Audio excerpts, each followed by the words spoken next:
The theoretical part of the week is over, kids.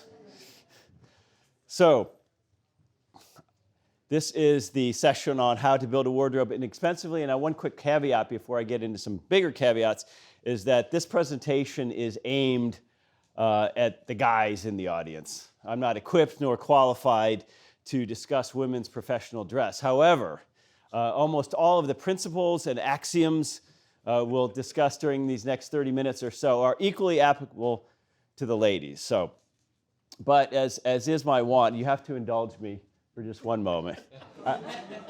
I couldn't resist. I happen to be a big fan of Cary Grant and have I've read a bunch of his biographies, and quite a remarkable man, and actually amazing gymnast, vaudeville comedian, physical actor, and this is COVID man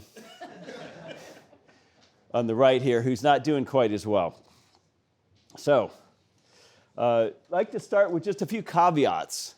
The idea that there are rules of dress or even comportment is somewhat in question in the modern world, and I suppose that's okay. So there's an entire line of thought that goes something like this. Clothes shouldn't matter. I should wear whatever I want, and nobody else should judge me or have anything to say or think about it. Clothes should be functional. They should be comfortable above all. They should be utilitarian. If I'm about to get on a long flight or something and I want to wear sweats and flip-flops because I'll be most comfortable during that flight in sweats and flip-flops, that's what I'm going to do.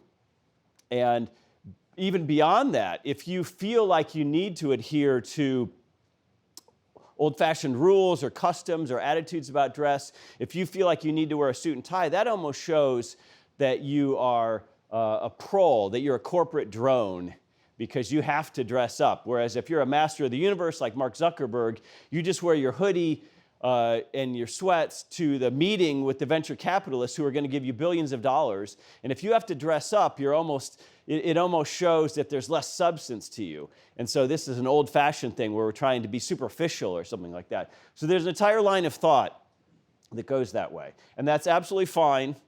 It's not one I share. But the point is that this presentation assumes that that is not your line of thought. And if somebody wants to wear sweats on an airplane, so be it. So the idea here is that we're talking about some set of rules. We're accepting or even desiring some sets of rules in our manner of dress. So no rules would be the idea that you just wear whatever you want, and how dare anybody even suggest otherwise. Now, some rules, I think, is the category that we'll find ourselves in today, which means that we're interested in how to dress, but we also realize that the rules are there to be broken in many ways, and that they're often changing. So there's lots of famous rules that are way before my day, like that, at least in the United States, originated out of the Northeast, as you might expect. The Northeast was Yankeedom, and that was really where a lot of the modern dress got its start, the American look. And so the idea that you don't wear white before Memorial Day, that white is purely a summer color, and you stop wearing white or light colored clothes at Labor Day, that's something that came out of the climate of Rhode Island and places like that in New England. So that's a rule, but it's not really a rule that you would follow down here in the hot, humid South, right? So there's some rules, but there's some rules that are meant to be broken. There used to be a very famous rule. London is obviously a big center for men's dress. We think of England as a masculine country. We think of France and Paris as a feminine country in many ways. So a lot of men's dress came out of London fashion, and so there used to be a famous saying in London, "No brown in town," which meant brown and brogues and tweeds were for out in your country, because you're rich, you have a place in town, you have a place in the country. You wear that out in the country, but in town you wear gray or black or more formal clothing. I mean, that sort of thing is so completely outdated today that we can barely even call it a rule. It's broken so much. So we look at these rules and we say, first of all, they're highly subjective. right? Everything we talk about is highly subjective. And they're temporal, right? All these, we're not going to, most of us are probably not going to wear spats or a top hat anytime soon, right? So we're all slaves to our times and to fashion. So in that sense, we're no different than maybe the person who's wearing sweats on the airplane is actually more advanced than us in that sense, right? We're sort of top hats and spats, and they've moved on. And of course, they're geographic. I mean, what you wear and its appropriateness, it depends very much on the geography and the location and the climate especially. You know, if you go to Bermuda, is not quite tropical, but it's not even semi-tropical. But if you go to Bermuda, it is entirely okay to wear shorts to a business meeting. The Bermuda shorts, that came out of the hot, humid climate in Bermuda. If you go to a tropical zone in the equator versus if you go to Sweden or someplace cold, I mean, obviously the manner of dress, even down here in Auburn in the summer, people wear lighter fabrics and everything just because of the climate. So we have to understand that all these things are very subjective and subject to change. They're not ironclad, and you shouldn't feel bad or feel constrained by any of this. It should be enjoyable, and it should bring you pleasure and improve your life. And of course, my own biases are prevalent here. I probably come from more of the Anglo-American Brooks Brothers look than more of a continental Italian Armani look, or whatever, however you might think of that, but I'm showing sort of my 90s age here, my bias. So take all this with a grain of salt. This is just a fun presentation. So the question is, what are we trying to do today? Well, thinking about young people in particular, I'd like to help you avoid some of the mistakes maybe I made along the way, both money-wise and fashion-wise, I guess would be the phrase. And I really think that it's important that you start out young building a serviceable wardrobe for your future careers. And I believe that if you're diligent and if you're willing to work, a young male could do this for well under $2,000. And that doesn't mean that you have to do that all $2,000 at once. You could do this slowly over time, using some of the strategies and techniques we'll talk about. But I don't think you need to go out and spend $10,000 or something like that to be well-dressed. And as a young person, well-dressed just means the minimum. It just means the basics. But if you go about this in a more strategic or thoughtful way, you're going to avoid some mistakes along the way. And so that maybe $2,000-ish you might spend over, let's say, a period of 2 years, which isn't all that much, if you think about it, will be well spent. And you won't make mistakes on spending too much on the wrong things, too little on the right things, or buying something that you don't wear, whatever it might be. And believe me, I've made plenty of mistakes. But if I could go back to your age, maybe some of this would be useful for me. So I don't think that $2,000 is unrealistic in any way, shape, or form. And here's a little secret is that, especially with COVID, men's dress is really, the market for it has bottomed out heavily. So there's a lot of clothing out there cheap right now, even with inflation, because demand has fallen so much. And the demand has fallen for a lot of reasons. Even before COVID, there were very few places of employment that still required a jacket and tie for men. I mean, most law firms have gone to business casual, unless maybe you're in court. Most accounting firms, most investment banking firms even, it's just business casual. It's polo shirts, that kind of things. There's probably only a few dozen restaurants and private clubs left in America where a jacket and tie is still required to dine in the evenings. There are some. So a lot of this stuff is kind of going the way of the dodo bird, and that has intensified with COVID and work from home. And as a result, there's more sales. There's more stuff on eBay. There's just a lot of retail clothing manufacturers out there and apparel manufacturers who are kind of in trouble, I think, with their inventories, and that helps you.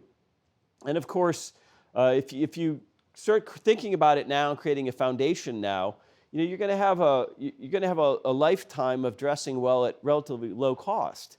And with social media the way it is, what you want to avoid is looking back on pictures of yourself in 20 or 30 years and saying, "Oh my God, what was I doing? You know, like when we look back at the 70s, people have these giant collars and these, really wide ties and lime green leisure suits and that, everyone's like, oh man, that looks terrible. But when you look back in the 30s, 40s, 50s, everyone's like, oh, they look great. So that's what we want to avoid. We want to avoid the lime green leisure suit in every facet of life, metaphorically. And then, of course, one of the benefits of this is not just feeling good, is that you can improve your career and romantic prospects. Look, there's a famous Seinfeld, some of you are too young, but men are like Jeeps, right? Men are pretty functional, pretty utilitarian. Most men are pretty fungible. Most men are not, you're not a Calvin Klein model. Who cares? Just have it reasonably together, and your romantic prospects are hugely improved. Okay? This is Mises University. So what are the rules? These are Jeff's rules, not the rules, but they're the rules. Okay? So these, again, apply, I think, as much to females, in my opinion. So the number one rule is fit. Fit, fit, fit, fit, fit. It doesn't matter if you have the most beautiful $3,000 Canali suit from Italy. If it's ill-fitting, you're dead in the water. You're better off in a t-shirt and jeans from Walmart that fit you than the most expensive or luxurious garment that fits you poorly. It's just an inescapable fact. Now, that doesn't mean fit is everything in dressing well, but it's the first thing. And if you don't have that, you have nothing. And so if you really like something and you put it on and it's just not right, and you think it should look good on you, or you really like it, or you want to have this kind of style, or somebody else looked really cool in it, it doesn't matter. You have to have the discipline to say, it just doesn't fit me. And that's it, and you have to move on. So that's the number one thing. Now, the flip side of fit for men, for business, professional clothes, is tailoring. You have to accept the fact that you may not be able to just buy a garment off the rack and have it fit perfectly. You have to go get it altered. Okay, that's just part of the deal here. And alterations and tailoring are your friend. I mean, people used to understand this. The whole point of a tailor is to make the good things look better and the bad things look not so bad, right? So if you go back and look at a movie with Jackie Gleason in it, big, heavy-set guy, and kind of portly in the waist and not so broad-shouldered and all that, but his tailors would do everything they could to make Jackie Gleason look more like a TV star, and they succeeded. So this is the point of this. And I'm afraid so much of our culture and society is just like almost offended by this idea. Almost offended by the idea that you should try to look good for other people. And, I don't know what to say to that. So we start with fit. The number two rule, this is absolutely bulletproof, is spend twice as much, buy half as much. And once you get to a certain level, spend 3 times as much, buy a third as much. Spend 20 times as much, buy whatever it is. I mean, the best stuff you can get, whether that's new, used, thrifted, eBay, whatever it is, quality, quality, quality, quality, it's so much better to have a few quality items than a whole closet full of garbage from Walmart for the same amount of money. And if you look at folks in Europe, who generally, Ryan McMakin has written on this quite a bit, disposable income is actually considerably less in Europe than in the United States, or at least it has been up until recently. I mean, this is, and if you look at folks in Europe in general, they have smaller houses and apartments. The closets are usually smaller, and they just don't have all these clothes. But they tend to have higher quality garments, and they look better in them. So this is really a golden rule. If you're better off having 2 really good suits, for example, than 5 or 10, crappy Macy's suits. It's just a fact, and that applies top to bottom in everything in your wardrobe. So this is a fundamental rule. Get the best stuff you can, and just get less than you think. And especially with work from home, with COVID, with business casual, The opportunities and the requirements for you to have professional clothing, it may be a lot less frequent. You know, if it's 1955 and you work at Arthur Andersen Accounting, you're wearing a suit every day. Literally, you got to have a bunch of suits. But you guys may only need a full-on suit once in a while for an interview or something like that. So that means that you need fewer of them, which means that you might be able to spend a little more on the quality end. Okay, so that's the key. This is something people forget. You got to focus on the cost per wear. And we tend to not do this. I mean, we probably all have this. I have some gift items in my wardrobe that probably cost $100 that someone bought me, and I might have worn it twice. And that's terrible. Because if you look at that item, would I have rented that item to wear for $50? This tie is so beautiful or cool, or I'm gonna rent it for $50, and then I'll do that twice, and it's $100, and then of course I wouldn't. That's a terrible deal, right? So, but I have T-shirts from the Gap that were probably on sale for $5 that I've worn 200 times or something. And that's from a cost per wear perspective, that was a tremendously smart purchase. So when you start thinking in terms of cost per wear, you get into like, hey, how does this fit with other things I have? Am I really going to wear it a lot? And so if something's really expensive, if you go out and, even on sale at Brooks Brothers, a really nice suit is $1,000, but you wear it once or twice a week for 20 years, what's your cost per wear? And that's harder for the ladies because the fashions change more, but I think the principle holds. So focus on cost per wear. That, if you're going to buy something expensive, and by expensive I mean within your own context, make sure that item is key and central and goes with other things, and you're going to wear it a lot, because then you're going to feel a lot better about it. It's like your car. You use your car every day pretty much, So focus on cost per wear. Next thing is simplicity. If you read about Cary Grant, he talked about this endlessly.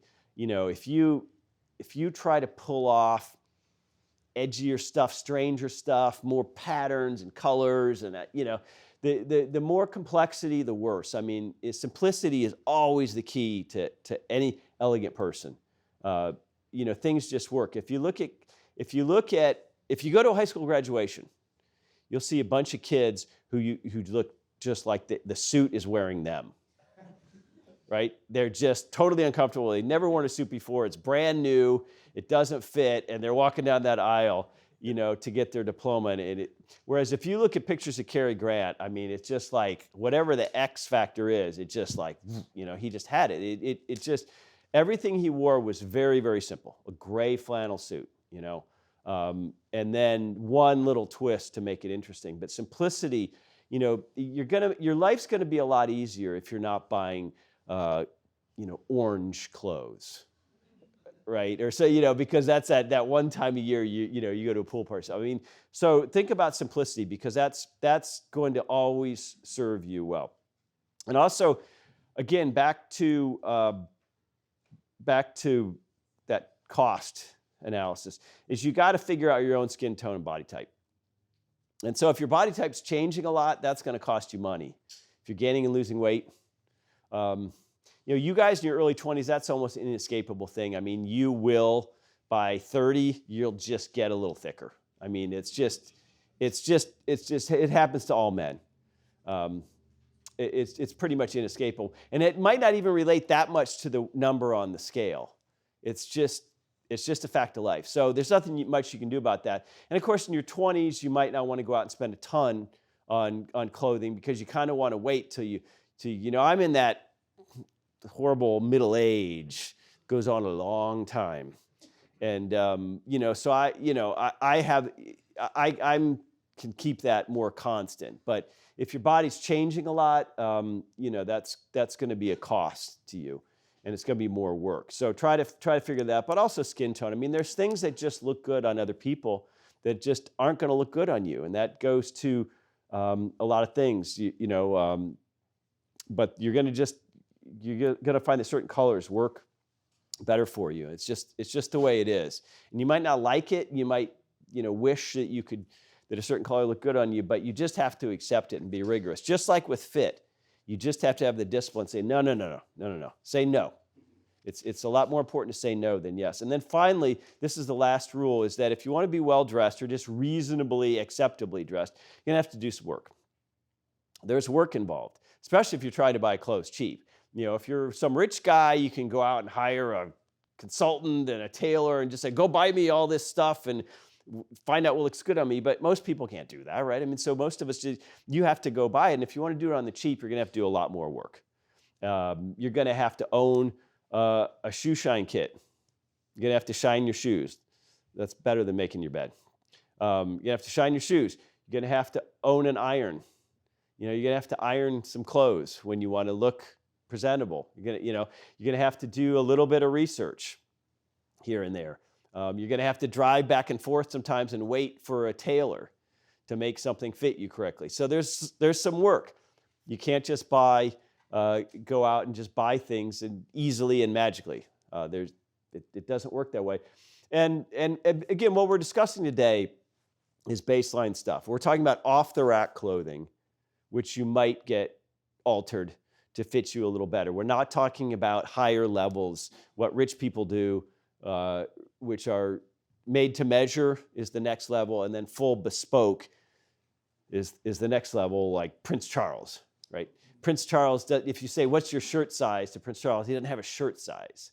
He has a tailor who measures him and builds a shirt for him, right? I don't know if any of you are come from monarchical families, but short of that. So we're just talking about off-the-rack clothing here and doing the best we can. And if you do the best you can, you're going to be ahead. You're going to be ahead of the game. Very easy in today's age to look better than your competition. Very, very easy. Never been easier, I might say. And yet look how much more materially wealthy we are than like our great-grandparents, and yet they managed to look better than us, So here's the hierarchy.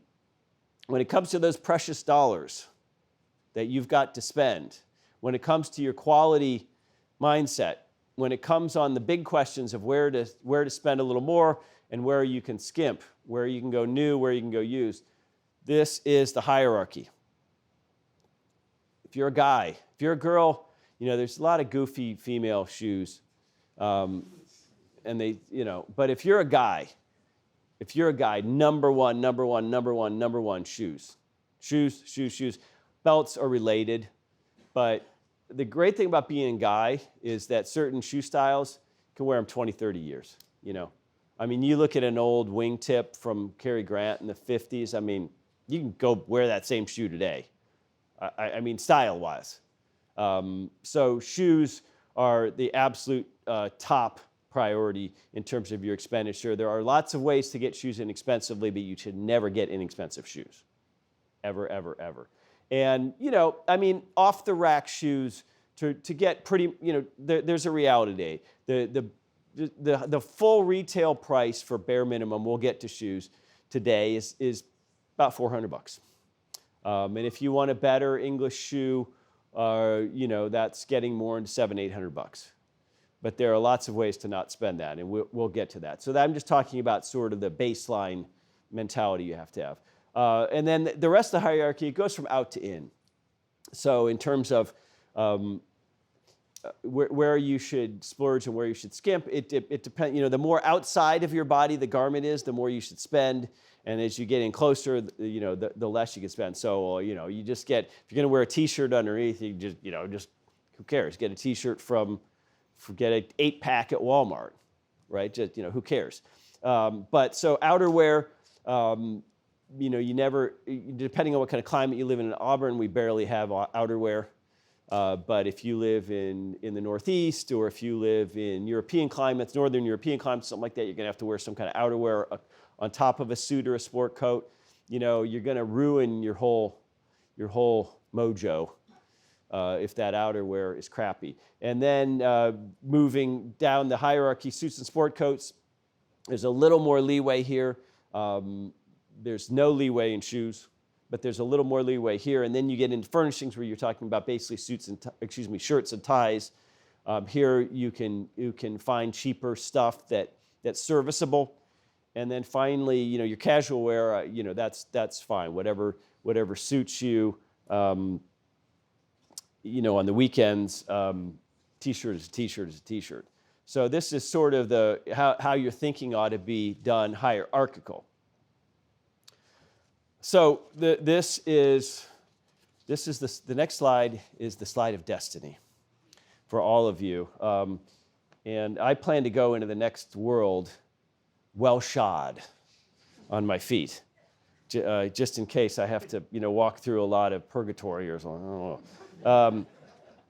So when I'm walking through purgatory, it's going to be on Goodyear welted shoes, damn it.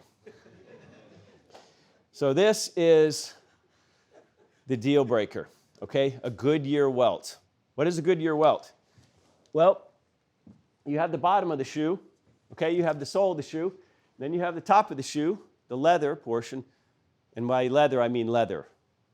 We all know, not plastic, right? Okay, so this thing here that goes around it was a process started by the Goodyear Tire and Rubber Company, and that thing that goes around, that strip, is the Goodyear welt. So that means that the top of the shoe is not stitched, or even worse, glued, stitched to the bottom of the shoe directly. There's a welt in between them connecting them. So what this welt means, this piece of hard fabric means, is that you can resole these shoes over and over and over again. There are old guys who have a pair of shoes for 40, 50 years, and now the sole's worn out, and they've changed the sole many times, but the uppers are still okay, especially if they're polishing them, taking care of them. So a Goodyear welt is the be-all, end-all, okay? And there are plenty of shoes that have a Goodyear welt that aren't all that expensive. But the problem is you have to do the work to find out if the particular shoe you're buying has it or not, because you can't count on the salesperson if they even exist. I mean, there's the information out there is very slipshod. So you might have to do a little bit of work. So you have to buy shoes that are going to last and that are resolable, which is another way of saying they're Goodyear welted. This is absolutely critical. So the distinctions, and I don't have a good picture. I was going to bring some in, but the basic distinction is an Oxford shoe. Sometimes people call it a Balmoral. Is a more formal shoe. That's where the laces are really close together. And the front of the shoe, which is called the vamp, the front of the shoe is the two sides come together in a more, I guess, closed way. So we can call it closed lacing or open lacing. This shoe is what we would call a derby or a blucher, because the two sides come together. This is the vamp of the shoe. The two sides come together over top of it. Okay, so an Oxford is a little more formal generally, so it's a little better with a suit. This kind of shoe, a derby or a blucher, is a little less formal. Still okay with a suit, it's fine. But it's great with a sport coat, it's a little less formal. And then of course you have slip-on loafers, which are sort of a third category. But you need an Oxford shoe, you need a black Oxford shoe in your wardrobe. You need a brown Blucher shoe in your wardrobe. I don't know if you need a loafer in your wardrobe or not, but these two are pretty much must-haves. The more stuff that's on a shoe, the less formal it is. So if your black shoe has nothing on it, the toe of it, and the sides of it, and the vamp of it are just smooth leather, that's a more formal look. That's a more formal shoe. Black is always more formal than brown. A shoe that has a line across it, a cap toe, I'm sure you all know what a cap toe is. A shoe that has this kind of what they call broguing, these little holes punched in it, decorative broguing, which actually comes from back in the English countryside when broguing was designed to these holes were designed to let the water out of your shoes because you're walking around boggy, muddy water. So a brogued shoe was always less formal. That was a country shoe. But today it's decorative, it's fine. But the more decoration is on a shoe, basically the less formal. So if you're wearing a suit to an interview, you might want to try to wear a black shoe that's a little bit more formal. If you're going to just wear a sport coat and you're just going out to dinner or something like that, then you might choose a shoe that's less formal. But the key with shoes is that, first of all, that they're quality leather. Second of all, that they're Goodyear welted. And that the style is somewhat timeless. That's very, very important. You don't want to buy a shoe that's going to be, or a dress shoe. I mean, we're just talking about professional wear here. We're not talking about your weekend or casual wear. You don't want to buy a shoe that's going to probably go in or out of style. And you really have to care about the last. Now, what's a last? A last is basically, it's akin to a mold in metalwork or something like that. It's or a form. It's a shape around which the shoe is made. Okay. Again, if you're Prince Charles, you have they literally create a custom last of your foot, and that's hanging in these really expensive shoe shops down in the basement in Savile Row in London. And so if Prince Charles wants a new pair of shoes, I'm sure he doesn't call, but somebody calls for him, and they just order them up, and it's literally made around a last of his exact foot. So it's going to fit him like butter, okay? But for just over-the-counter, ready-to-wear shoes, they have to just have a sort of a generic last and then make it bigger, smaller, longer, shorter, narrower, wider to sort of fit a mass-market audience. And what you're going to find is some shoes are built on a longer, narrower last, and some shoes are built on a shorter, wider last, and you're just going to have to try them on. There's no other way about it. You might love a particular shoe, but you have a kind of a wide foot, and it's made on a narrow, more elegant last, and it's just not going to work for you. It's just the way it is. It's not going to fit because if it's a narrow last and you have a wide foot, in order to get one that's wide enough for you, it's going to have to be too long. It's going to have to be a much bigger size, and you don't want that. So you have to figure out what your shoe size is at a better shoe store with what's called a Brannock device, and then you have to just sort of accept that some lasts are going to work for you and some aren't. So you have to sort of do a little bit of homework and learn about this stuff. And shoes are most important. Again, shoes are critical. So some of the brands here that I've listed are within reason, either at retail, on sale, or eBay and other sources. All of these are Goodyear welted. Unfortunately, some of the famous American brands, Florsheim, Cole Haan, Johnston & Murphy, have become absolute garbage. They're generally made in India now. They're not made in the those were U.S. manufacturers. They're not made in the U.S. anymore. You'll see that pure garbage at places like Macy's for $180. It's not worth $50. So that's where you're being penny wise and pound foolish, because the shoe looks fine, but it's not fine. It's plasticky. It's going to fall apart. It's going to crease worse. On a cost per wear use, it's going to be way worse over time. Okay, so you buy a $400 shoe and you wear it for 10 years. On a cost per wear, it's going to be cheaper than that garbage non-Goodyear welted shoe that you buy at the department store in your town. So Allen Edmonds is a heritage American brand. Alden is a heritage American brand. Both of them go back to the 1800s. Both are still made in America. Allen Edmonds is wobbling. They're teetering, getting goofy to try to reach mass markets, just like Brooks Brothers in many ways is wobbling, teetering, getting goofy. But nonetheless, Allen Edmonds are still serviceable shoes, but more importantly, they are just a zillion of them out there. So we'll talk about how to get them inexpensively in a second, but a very ubiquitous brand. So you're getting a Goodyear welded shoe, and they still make some very traditional styles that are going to serve you well. Allen Edmonds are about $395, I think, at retail, full retail. Alden shoes, also American made, very famous. Those are going to be $700, $800 at retail. Churches is a very famous English brand. Loke is a more affordable English brand. Herring is Herring is a website that's excellent for getting English shoes at a pretty good price. Crockett and Jones is where you're getting up more into that $700, $800 for a pair of those. Peel & Company is a great place to find bargains, especially on eBay, because it's not actually a shoe company. It's a company that started back in the 1500s, making shoes for princes and such, and then ultimately went out of business. Then Brooks Brothers just bought the name, And so a Peel & Company shoe is actually a Brooks Brothers branded shoe.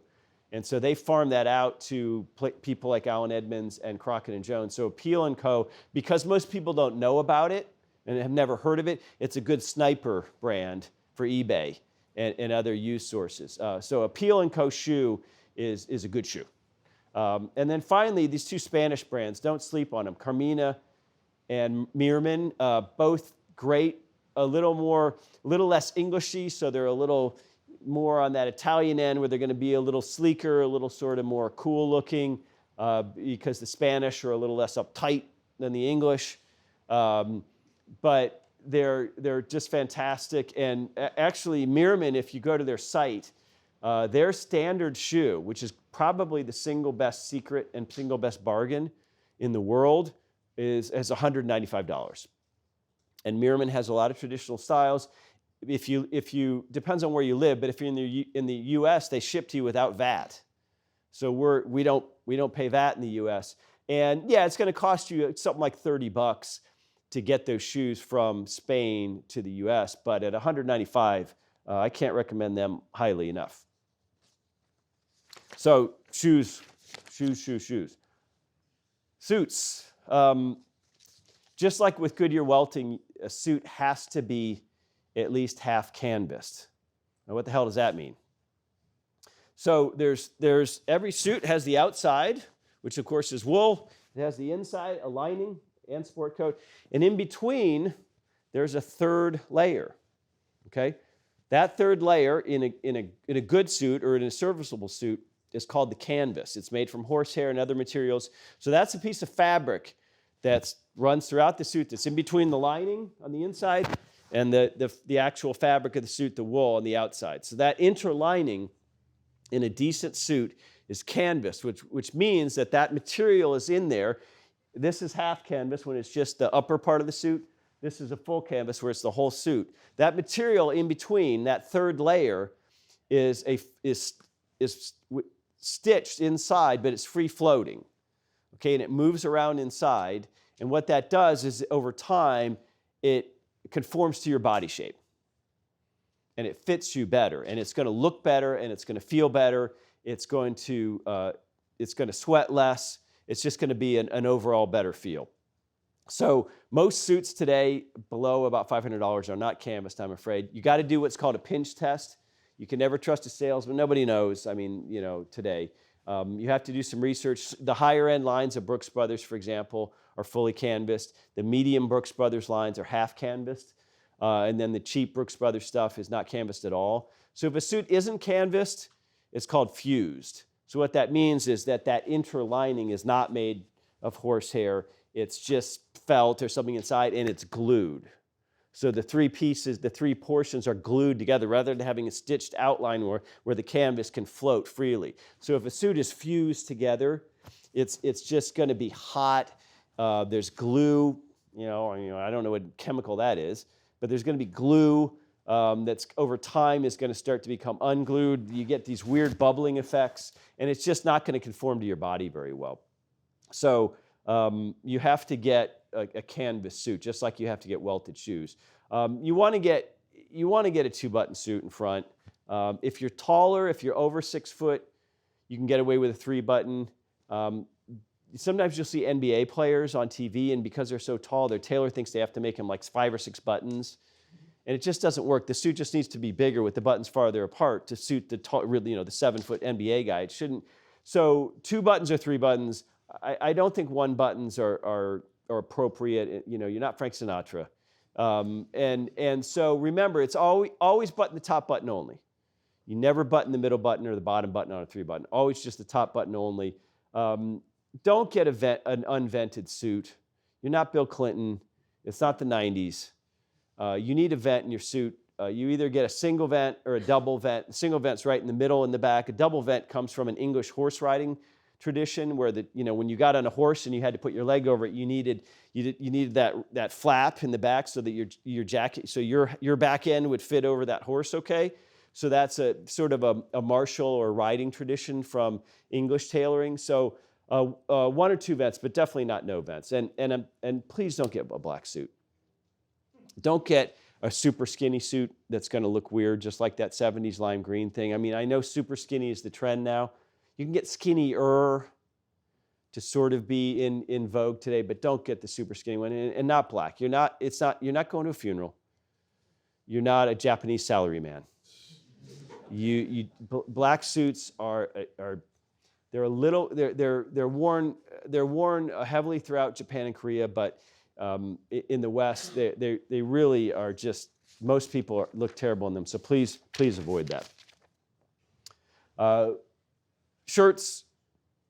So these are some of the brands that you can certainly find at very low prices online, eBay, etc.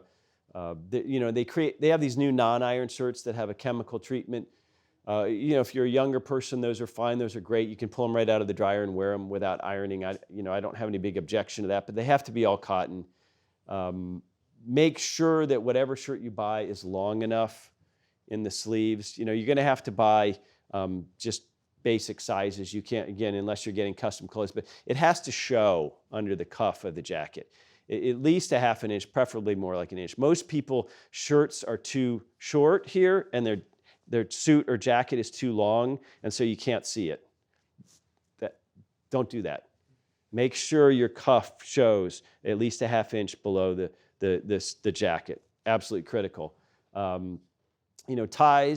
Ties are difficult. They're very personal. It's one place where you can personalize a lot, and the simpler your suit is, the simpler your shirt is, gray, navy, not a bunch of patterns, not a bunch of stripes. The simpler your suit and your shirt is, the more you can have a tie that's interesting, and that's where you express your individuality or a splash of color or whatever it might be, some design. I mean, it's just easier to do. If you stick with blue and gray suits, at least as you're starting out, you're just going to find that that's easier. Ties keep changing in width. They were like this wide in the 70s. If you go up to the third floor library, you'll see some of Mises' ties, which he was wearing in New York in the 60s. They're very skinny. They're about like this. So fashions change. Right now, I would recommend 3 1/4 or 3 1/2 inch at the widest, measure it at the widest. That's going to keep you in sort of the current range.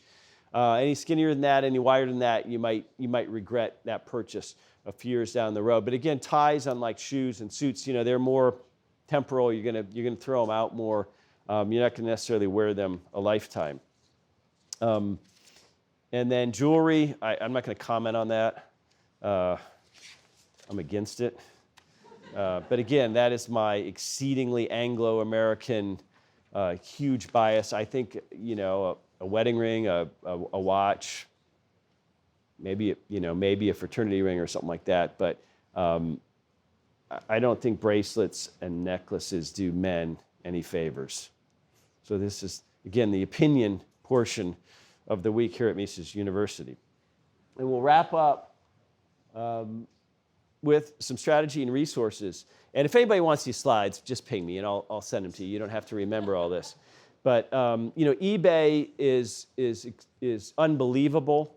You can be very tactical with it. That you can set up certain searches.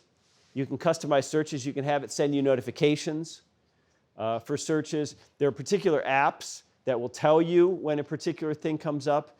And there's all kinds of strategies on eBay to find stuff. Like if you were, I happen to be a perfect 10 medium shoe.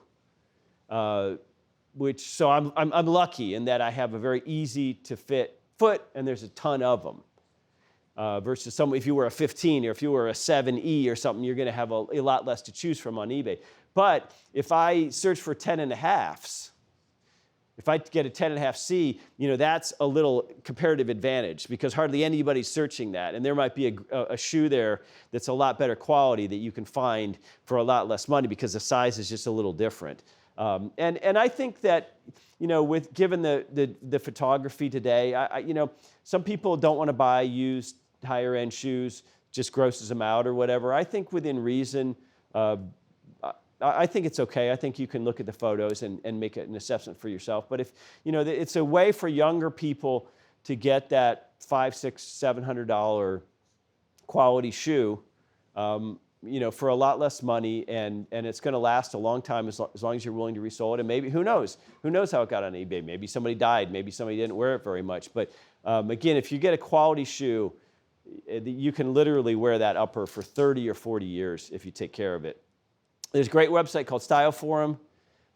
There's a lot of really high quality classifieds on there. There's a pretty vibrant community, so you can oftentimes find great deals there. Allen Edmonds used to maintain what they called a shoe bank website. They've discontinued that, but what you can do is if you go to allenedmonds.com/shoebank, they have a couple of retail stores, and what they do there is they take what's called their factory seconds, and if you look at one of these new, it'll be like this absurdly tiny little thing, like a little scratch somewhere on the side of the heel or something that makes it so that they feel they can't sell it. But if you bought that shoe perfect, like in the first day of wear, you would put that little blemish on it or whatever. So, I mean, the Allen Edmonds Shoe Bank is really a great resource. If you're willing, again, to do the work, you got to call them up on the phone, ask them what styles from the main Allen Edmonds website they might have in your size, and they'll ship it right to you. Surprising amount of decent clothing on Amazon Basics. Amazon is really muscling into the territory that was once held more by some of the more traditional men's retailers. So don't sleep on Amazon Basics. Some of their stuff is just fine. Obviously, you've got local consignment and thrifting. That's a crapshoot. That I don't care to spend my time doing that. But if you're young and you really want to save money, you might be shocked at what you find. Sometimes someone passes away or something, and a bunch of their really high quality stuff ends up there. A lot of sites like Nordstrom Rack and Saks off 5th, Charles Tyrwhitt, which is an English retailer. Brooks Brothers is in big trouble since COVID. They've been bought once again by a different private equity firm, brought in new management. So they have a lot of old inventory, I think, that you'd be surprised how cheap some of that Brooks Brothers stuff is. And then there's this whole new category of luxe sites where there's a whole market, and I think women really drove this. Used luxe goods like purses. Women are really into handbags, and some of these handbags cost just $5,000 or something. And so from that sort of new genre of used luxe websites filter down into men, and so some of these sites like the RealReal and Poshmark have a lot of men's stuff, so you can find pretty expensive stuff. There's a guy named Kirby Allison who does YouTubes. He's pretty famous in men's clothing circles, and all of his YouTubes are highly informative. He's got lessons on how to shine shoes, lessons on all kinds of things, how to tie bow ties. I mean, anything you might want to ask. Kirby Allison is a great resource. And then finally, in a similar vein, Gentleman's Gazette, also a YouTube channel, also a website, really fantastic information and stuff. And there's a whole history to men's clothing, which I think mostly escapes us, especially in the United States today. So I hope that you will take this presentation today in the spirit in which it was given. I hope you'll think about it, and I hope you will all come back dressed, and we'll see you next year. Thanks very much.